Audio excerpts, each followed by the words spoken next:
"You're grounded until you apologize to your stepmother," my dad roared in front of the entire family. Laughter echoed around the room. My cheeks burned, but I just said, "All right."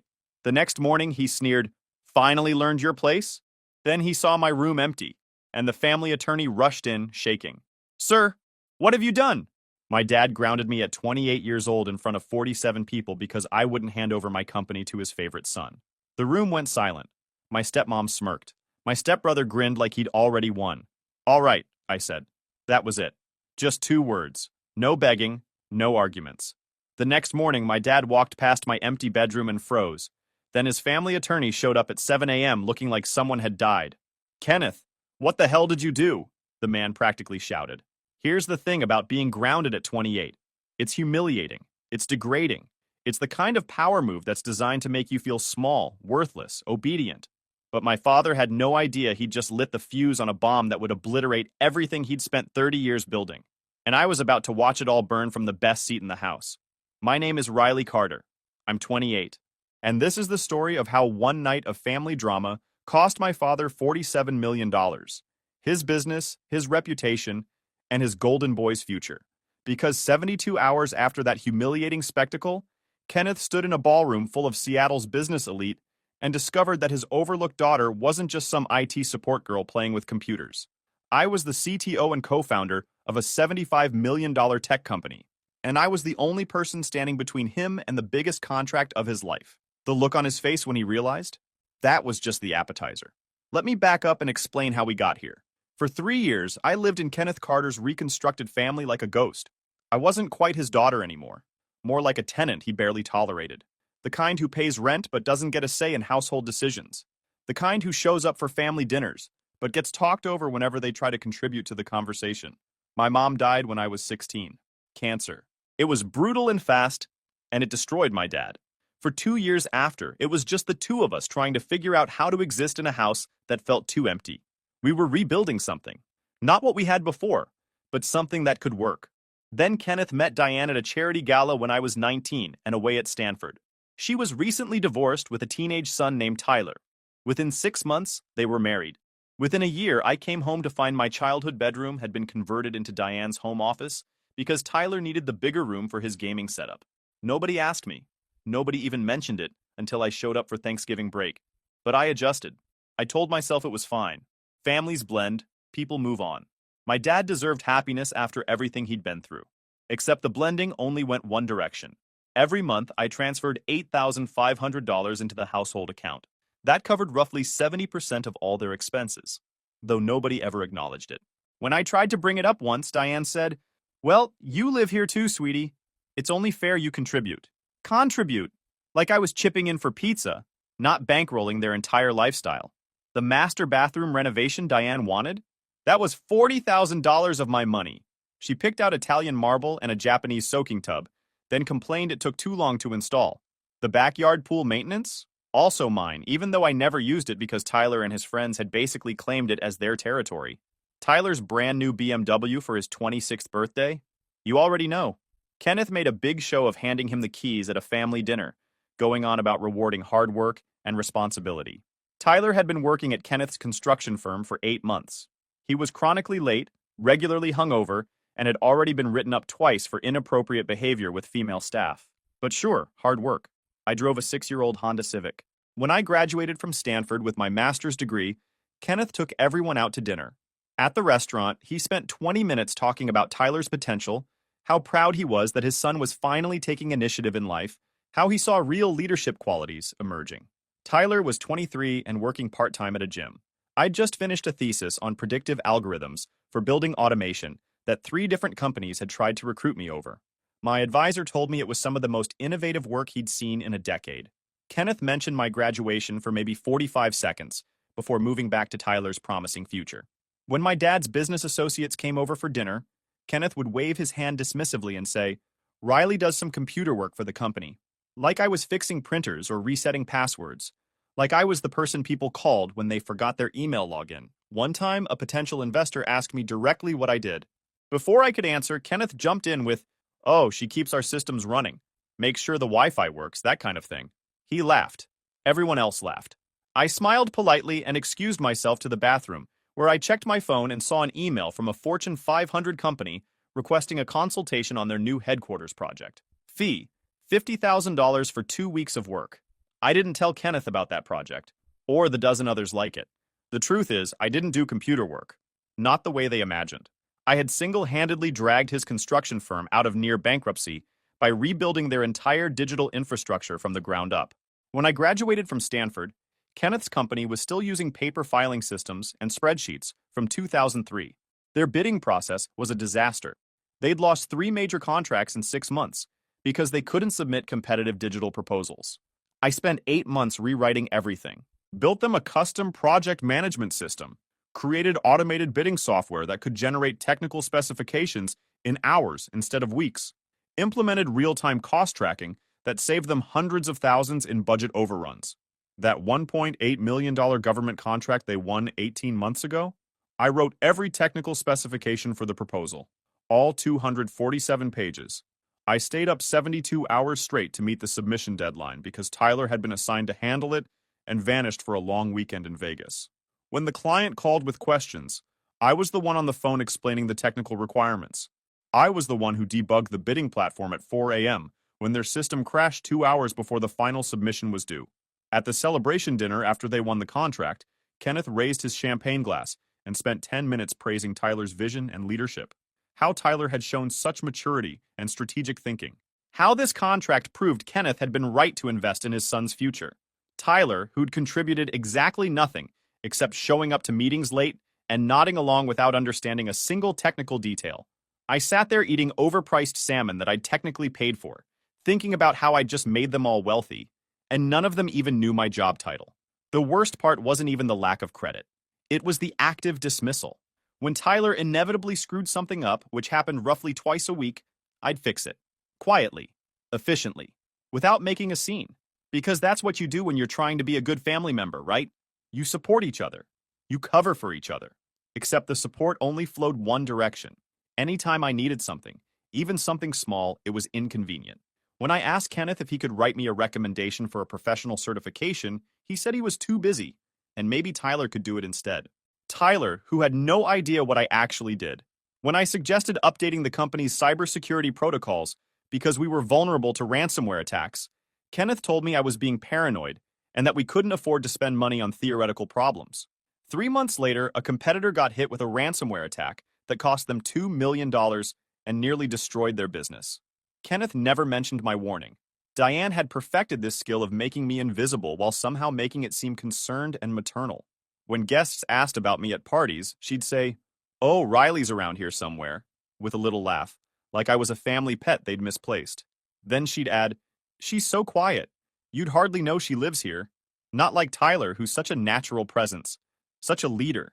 The constant little comparisons, the subtle redirections, the way she'd physically position herself between me and anyone trying to have a conversation with me at family gatherings. Once, Kenneth's business partner asked me about my thoughts on a new construction technology.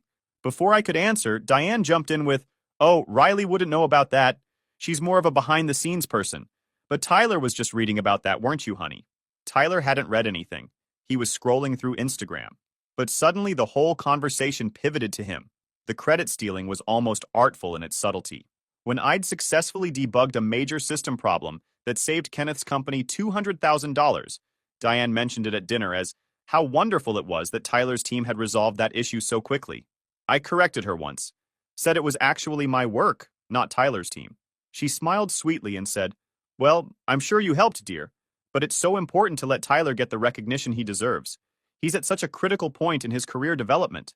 Kenneth nodded along like this made perfect sense. The thing about erasure is that it's cumulative. One instance you can brush off, but day after day, month after month, having your accomplishments redistributed, your words talked over, your presence minimized, it starts to rewire how you see yourself. I started second-guessing everything.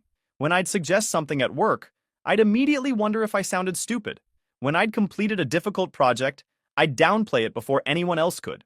I made myself smaller and smaller, trying to take up less space, cause less friction, be less of an inconvenience to Kenneth's perfect new family. And Diane noticed. Of course she noticed. That was the point. "You're so accommodating, Riley," she'd say with false warmth. "So understanding. That's such a valuable quality in a woman. Translation: stay quiet, stay small. Don't challenge the narrative we've built. The worst part was watching Kenneth buy into it completely. This was a man who'd raised me, who'd taught me to ride a bike and helped me with calculus homework, who told me I could do anything I set my mind to. But somewhere along the way, he'd decided that supporting his new wife's son was more important than seeing his own daughter. At Tyler's 25th birthday party, Kenneth gave a toast about how proud he was of the man Tyler was becoming, how excited he was to see Tyler take on more responsibility in the family business, how he knew Tyler would carry on the Carter legacy. I was sitting right there, the person who'd actually been carrying the business on my back for 2 years. Nobody toasted me. Nobody mentioned me. I might as well have been furniture. Here's what they didn't know, though. What none of them had bothered to discover, because they were too busy writing me off. I made way more money than any of them realized. Way more than Kenneth, actually, though that gap had been widening for the past 2 years. My official salary from Kenneth's firm was $65,000. Modest but respectable for Seattle. Just enough to justify my contributions to their household without raising too many questions. But the consulting work I did on weekends? The side projects they thought were just me playing with computers in my room? Those had quietly built something they couldn't begin to imagine. When I was at Stanford, I'd met a professor named Robert Hayes. He was teaching a seminar on smart building technology and artificial intelligence integration. The guy was brilliant, but couldn't get funding because investors didn't understand the practical applications. They saw it as too theoretical, too far out, not marketable. I saw the gold mine. We started working together my junior year. By the time I graduated, we'd developed 3 patents for building automation systems that could predict maintenance issues before they happened, optimize energy usage in real time, and integrate with construction management software to reduce costs by up to 30%. Robert left academia and moved into the private sector. He became CEO of what would eventually become Apex Holdings, one of the fastest-growing construction development firms in the Pacific Northwest, and I became his secret weapon. Every weekend, while Kenneth and Diane and Tyler thought I was fixing computers or doing network maintenance or whatever they imagined I did, I was actually working with Robert and a team of engineers I'd assembled. We were building something revolutionary. Vertex Systems started as just the 2 of us working out of a shared office space in Pioneer Square. Within 6 months, we had our first major client. Within a year, we had 7 employees and $2 million in contracts. Within 2 years, we had 47 employees, an office in the Columbia Center, and we were fielding acquisition offers we kept turning down because we knew we could build something bigger.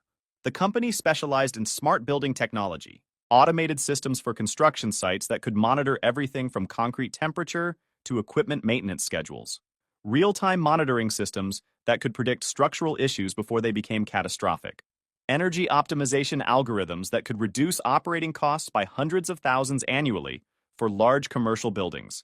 We had 14 patents, exclusive contracts with 6 of the 10 largest construction firms in Washington, partnership agreements with 3 international development companies.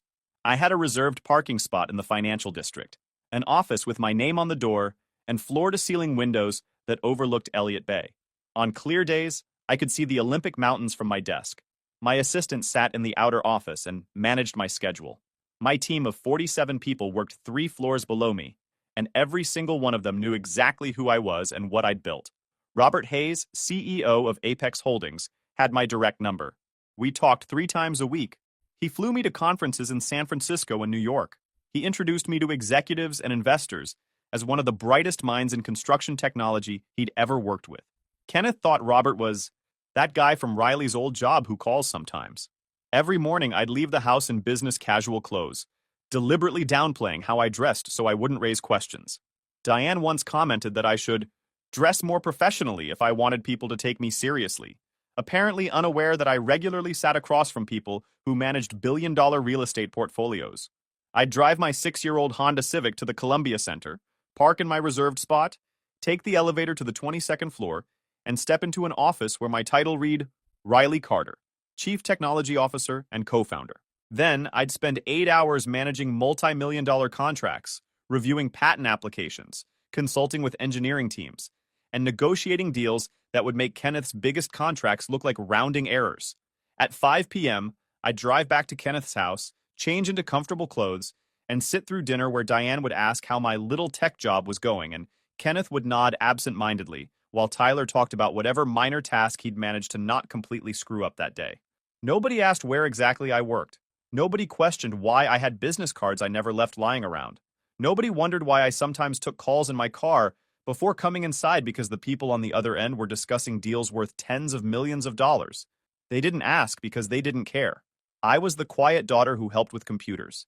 That was my role. That was all they needed me to be. The irony was beautiful in its way. Kenneth spent years trying to build connections in Seattle's construction industry, trying to get his foot in the door with major developers, trying to prove his company was capable of handling large-scale projects. Meanwhile, I was sitting at dinner tables with the people making those decisions. I was in the rooms where contracts were negotiated. I had relationships with executives who could make or break construction firms with a single phone call. And Kenneth had no idea. Vertex Systems was valued at approximately $75 million. My personal net worth was somewhere north of $12 million, most of it tied up in company equity and investments. I'd paid off my student loans 3 months after graduating.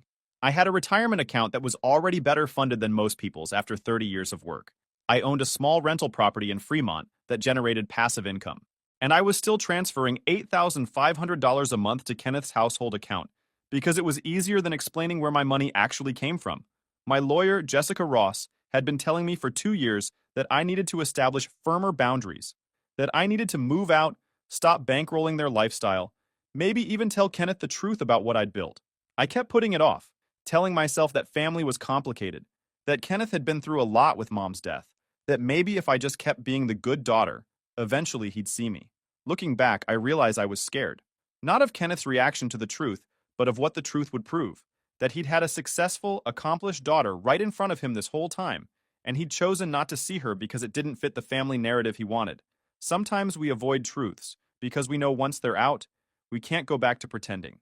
The breaking point started with a $2 million disaster entirely of Tyler's making. He'd promised a client impossible delivery dates without consulting anyone on the team. Then, he disappeared to Cabo for 5 days with his buddies, while the deadline imploded. When the client threatened to sue, guess who got the blame? "This is your fault, Riley," Kenneth announced at dinner, his face red. "You should have been supervising him. Tyler's still learning the business." I set down my fork. "He's 26, Dad, and I wasn't even assigned to that project." Diane's voice cut in, smooth as silk.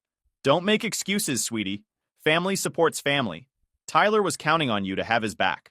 The audacity was breathtaking. That evening, I got an email from Thornton Development. They hadn't just complained about Tyler. They'd specifically requested to work with me going forward. The email praised my exceptional problem-solving and professional integrity in cleaning up Tyler's mess. They wanted to expand their contract, but only if I personally managed it. I forwarded it to Kenneth immediately, hoping maybe this time he'd see me. 20 minutes later, Diane knocked on my bedroom door. "Delete that email," she said flatly. "It's addressed to me," I replied. "Doesn't matter," she said, examining her nails. The ones from the $300 manicure I'd paid for last week. "Tyler needs this win for his resume. Your father agrees. The email never happened." I watched her leave, then forwarded the email to my personal account, then to my lawyer, Jessica Ross, with a note. Document number 1. That email would resurface eventually, in a room full of witnesses, when the stakes were infinitely higher. My weekends were sacred. Not that anyone in my family noticed where I was going. "Riley's doing her computer things," Diane would say, making little typing motions with her fingers, like I was playing video games. If they'd bothered to track my location, they'd have found me 22 floors up in the Columbia Center, in an office with my name on the door. Not Riley Carter, IT support. Riley Carter, CTO and co-founder, Vertex Systems. The floor-to-ceiling windows overlooked Elliott Bay. On clear days, I could see the Olympic Mountains. My assistant sat in the outer office. My team of 47 people worked 3 floors below me. Robert Hayes had been my mentor at Stanford. We'd stayed in touch after graduation, and 3 years ago, we'd started building something together. Something revolutionary. Vertex Systems specialized in smart building technology, automated systems for construction sites, real-time monitoring, predictive maintenance algorithms, energy optimization. We had patents, contracts, partnerships with half the major developers in Seattle, and we were about to go supernova. The call came on a Sunday during family dinner. "Sorry," I said, glancing at my phone. "It's my old boss." Kenneth rolled his eyes. "Tell them you're with family." I stepped onto the patio and lowered my voice. "Robert, The Apex board approved? Everything, he confirmed. $52 million for the construction project, but only with our exclusive tech integration. You know what that means. The exclusive agreement stands. Ironclad. No Vertex, no deal. I watched through the window as Tyler helped himself to thirds, while Diane praised his appetite for success. Monday's perfect, I said. I actually just signed something interesting. A new exclusive contract that goes into effect next week. Good, Robert replied, because this deal changes everything. Monday morning, Kenneth's secretary called me at 9 a.m. in a panic. Riley, where are you? Your father needs you in the office immediately. The Thornton development situation. I'm working, I said calmly. This is an emergency. Then he should have thought of that before dismissing my work as a hobby. I hung up. By noon, I had 6 more missed calls. By 3 p.m., Kenneth himself called. Riley, I don't know what game you're playing, but you need to get down here now. Thornton Development wants to speak with you directly, and we can't afford to lose this client. I'm in a meeting. This is more important. No, Dad, it's not. Don't make me come get you. I'm 28 years old. You can't ground me. Click. That night at dinner, the atmosphere was tense. Kenneth kept glaring at me. Diane pretended I didn't exist. Tyler looked smug, like he'd been promised something. Riley, Kenneth finally said, we need to have a serious conversation about your role in this family and in my company. Okay, you're being selfish and childish. Tyler is your brother. When the family succeeds, we all succeed. But you keep undermining him. I'm undermining him by doing my job well? You're making him look bad on purpose, Diane interjected. I'm making him look exactly like what he is. Kenneth's fist hit the table. That's enough. You will respect your brother. You will respect this family, and you will start acting like a team player, or there will be consequences. What kind of consequences? I asked calmly. You're living under my roof. Don't forget that. I'm paying 70% of the bills. Don't forget that. The room went silent. Kenneth's birthday party was 3 weeks later. Diane had gone all out, pulling out every stop like this was some kind of corporate gala instead of a 58th birthday. Catered dinner from that overpriced Italian place downtown. A live jazz band. Ice sculptures. An open bar. 47 guests including business associates, extended family, and half of Kenneth's country club friends. The whole thing probably cost $15,000. Money that ultimately came from the household account. Which meant I'd paid for roughly $10,500 of my own humiliation. I showed up because not showing up would have caused more drama, and I was trying to pick my battles. I wore a simple black dress, nothing fancy, and positioned myself near the edges of the room, made small talk with my Aunt Carol, who at least remembered I existed, and asked about my work in vague, polite terms. Chatted briefly with one of Kenneth's business partners, who thought I was Kenneth's administrative assistant, and asked me to get him another drink. I didn't correct him, just gestured to the actual waitstaff and moved away. Tyler was holding court near the center of the room, drink in hand, telling some story that involved lots of hand gestures and apparently hilarious punchlines based on the laughter. Diane stood nearby, beaming like a pageant mom watching her kid win first place. Kenneth moved through the crowd, accepting congratulations and well wishes, looking completely in his element. This was his world. These were his people. His success made visible and celebrated. I was just the daughter in the corner who nobody quite knew how to place. Around 9 p.m., Tyler cornered me near the bar. He had that loose, confident look that meant he'd had 3 drinks and thought he was invincible. Dad wants to talk to you, he said with that stupid grin that made me want to dump my drink on his head. About what? Just come on. He's waiting in the den. I followed him through the house, past clusters of guests, into Kenneth's private den, the room where he conducted business, made important phone calls, signed contracts. Bringing me here during the party meant this wasn't casual. Kenneth and Diane were waiting. So were 2 of Kenneth's business partners, Mitchell and Greg, both of them in their late 50s, both of them with decades of construction industry connections. This was a setup. Riley, Kenneth began, his tone formal like he was opening a board meeting. We've been discussing the future of the company. Tyler has shown tremendous promise over the past year, and we believe it's time for him to take on significantly more responsibility. Okay, I said neutrally. His growth has been impressive, Mitchell added. Kenneth's done an excellent job mentoring him. I said nothing. Tyler hadn't grown. He'd failed upward repeatedly while I cleaned up his messes. We want you to help facilitate his next phase of development, Kenneth continued. Train him properly. Give him access to your projects and contacts. Help him build the kind of professional network that will serve him well as he takes on a leadership role. My projects and contacts for my weekend computer things? I asked, keeping my voice even. Kenneth's jaw tightened. Don't be difficult, Riley. You know what I mean. I actually don't. I'm asking what projects you're referring to, since you've consistently made it clear my work is just a hobby. Something I do to keep busy. The consulting work, Diane interjected smoothly. We know you've been doing projects on the side. Tyler needs those connections for his career development. In this family, we share opportunities. We lift each other up. There it was. They'd figured out I had side work. They didn't know what, didn't know how much, but they knew it existed. And like everything else I'd built, they wanted to take it and give it to Tyler. They wanted my clients, my relationships, my reputation, everything I'd worked for, handed over like it was community property. No, I said simply. The word landed like a brick through a window. Excuse me? Kenneth's voice rose. What did you just say? I said no. Those are my projects, my clients, my work. I'm not handing them over. Everything you've built, you built using our resources, Kenneth said, his face reddening. Our roof over your head, our support, the opportunities this family provided. You don't get to act like it's all yours. Your roof that I pay 70% of the expenses for? That roof? That's not the point, Riley, and you know it. Then what is the point, Dad? The point is that you're being selfish and short-sighted. Tyler is your brother. He deserves the same opportunities you've had. When this family succeeds, we all succeed. But you keep hoarding everything for yourself. And frankly, it's beneath you. Mitchell nodded along. Family businesses work best when everyone contributes their strengths. I've been contributing my strengths, I said, for 3 years. Tyler's been taking credit for them. That's not fair. Tyler jumped in, his voice defensive. I've been working hard. Really? Tell me about the Thornton development project. What technical specifications did you write? Tyler's face went blank. I managed the client relationship. By disappearing to Mexico and nearly costing us $2 million? Enough, Diane snapped. This is exactly the kind of attitude that's causing problems. You're creating division instead of supporting your brother. He has the same opportunities I've had, I said. He just doesn't have the same work ethic or competence. Diane gasped like I'd physically struck her. Tyler's face went red with anger and embarrassment. Kenneth stood up from behind his desk, his voice turning cold and authoritative. Here's what's going to happen, Riley. You're going to hand over your client list to Tyler by the end of this week.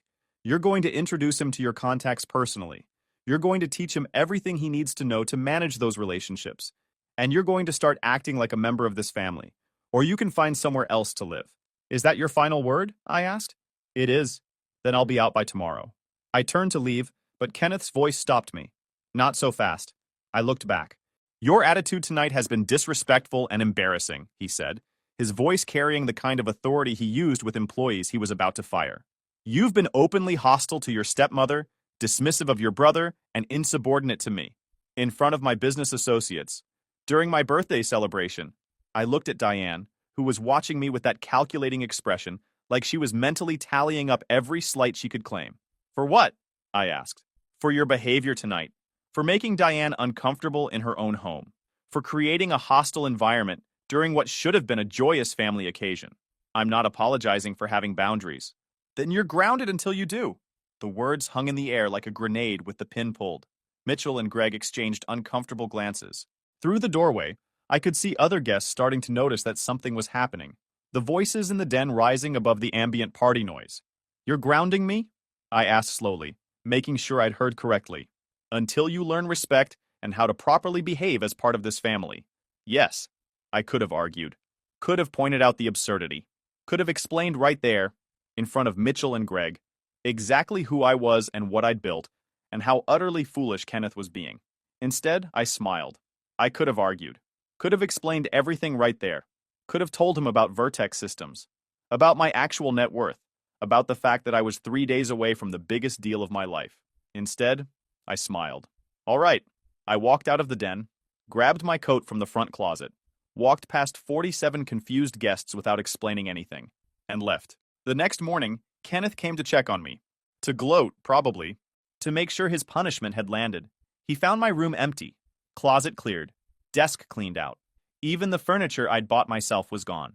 His family attorney showed up an hour later after I'd texted him the situation. The man nearly had a stroke. Kenneth, what did you do? I grounded her.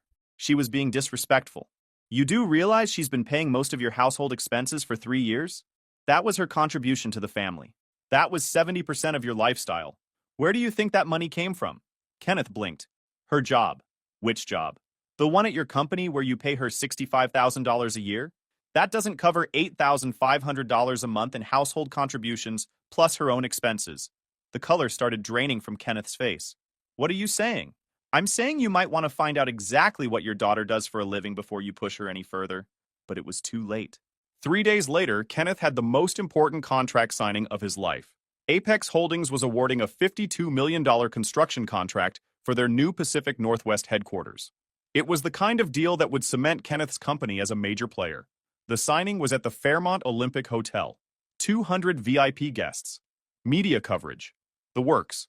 Kenneth arrived early, Tyler and Diane flanking him like proud peacocks. The Apex Holdings team was already seated. Robert Hayes, the CEO, smiled warmly as Kenneth approached. Kenneth, good to see you. I believe we're just waiting for one more signature. Everyone from my team is here, Kenneth said confidently. Actually, the Apex attorney said, glancing at her documents. According to Clause 7.3 of the agreement, we need the CTO of Vertex Systems to sign off on the technical integration. Her signature is required for the deal to proceed. Kenneth frowned. I'm not familiar with that company. Really? Robert Hayes said, his eyebrows rising. They're your exclusive tech partner for this project. We made that very clear from the beginning. No Vertex Systems integration, no deal. It's all in the contract. There must be some mistake. No mistake. Vertex Systems holds the patents for the building automation technology we require. We've had this clause in place for 8 months. Kenneth's attorney was frantically flipping through the contract. Tyler had gone pale. I can call their CTO now, Robert offered, pulling out his phone. She's usually very responsive. 200 people watched as Robert made the call. His voice echoed slightly in the large ballroom. Riley, we're at the Fairmont. The signing. Your signature's needed for Clause 7.3. Yes, he's here. I see. Understood. Robert hung up and turned to Kenneth, with an expression of polite confusion. She says she no longer has ties to your company and isn't comfortable working with your firm. She's invoking the exclusivity clause and withdrawing Vertex Systems from the agreement. The room went dead silent. What? Kenneth's voice cracked. She's pulling out, which means we can't proceed with your company. The entire contract is void. Who is Riley? Someone in the crowd asked. Riley Carter, Robert said, CTO and co-founder of Vertex Systems, one of the most innovative tech companies in the Pacific Northwest. We've been working with her for 3 years. Someone else. Carter? Any relation? Robert looked at Kenneth with something between pity and disbelief. She's his daughter. The whispers started immediately. Kenneth stood there, his face cycling through emotions. Confusion, denial, understanding, horror. That's impossible, Diane said loudly. Riley works in IT support. She does computer repairs. Ma'am, Robert said patiently. Riley Carter has a master's degree from Stanford. She holds 14 patents in smart building technology. Vertex Systems is valued at approximately $75 million. She doesn't repair computers. Tyler's voice weak. This is a misunderstanding. The only misunderstanding, Robert replied, was thinking we'd work with a company that apparently didn't know what their own family member had accomplished. He stood up, his team following. Gentlemen, ladies, I'm afraid this signing is canceled. We'll be pursuing other contractors. As the Apex Holdings team filed out, I walked in from the side entrance.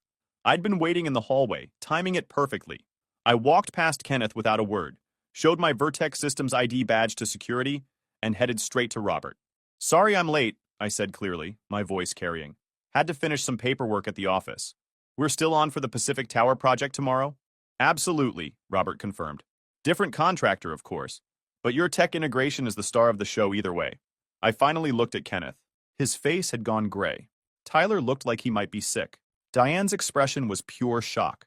Dad, I said calmly. I'm ungrounded now, I assume. I left the ballroom to absolute silence except for the clicking of my heels on marble. The fallout was immediate and catastrophic. Within 48 hours, 3 other major clients had quietly pulled contracts with Kenneth's firm. Word spread fast in Seattle's construction industry. The man who'd been so dismissive of his genius daughter that he didn't even know what she did for a living wasn't someone people wanted to do business with. Thornton Development publicly announced they were partnering exclusively with Vertex Systems for all future projects. 2 more companies followed. Kenneth's firm lost $14 million in contracts within a month. The social fallout was almost worse. The story made it to the local business section. Then it went viral on professional networking sites. Then it hit Reddit. CEO grounds his 28-year-old daughter for not giving her multi-million-dollar company to his stepson. The headlines were brutal. Diane's friends stopped calling. Tyler couldn't show his face at the country club. Kenneth's business partners started returning his calls 3 days late, if at all. I moved into a downtown apartment with floor-to-ceiling windows. Furnished it with things I actually liked instead of whatever fit Kenneth's aesthetic. Got a cat. Named her Justice. I didn't block Kenneth's number, but I didn't answer either. He left voicemails. First angry, then confused, then desperate, then apologetic. Riley, please, we need to talk. I didn't know. I swear I didn't know. Your stepmom. She convinced me you were just doing basic tech work. Tyler's career is ruined. The company is hemorrhaging money. Please.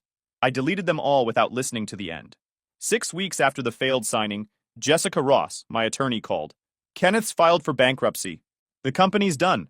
Diane apparently cleaned out what was left of their joint accounts and filed for divorce. Tyler moved back to Portland with nothing.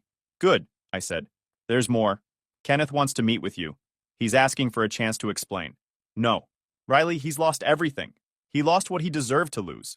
But 3 months later, on a random Tuesday, I walked into a coffee shop downtown and found Kenneth sitting at a corner table. He looked 20 pounds thinner, hair completely gray, his expensive suits replaced by a simple sweater and jeans.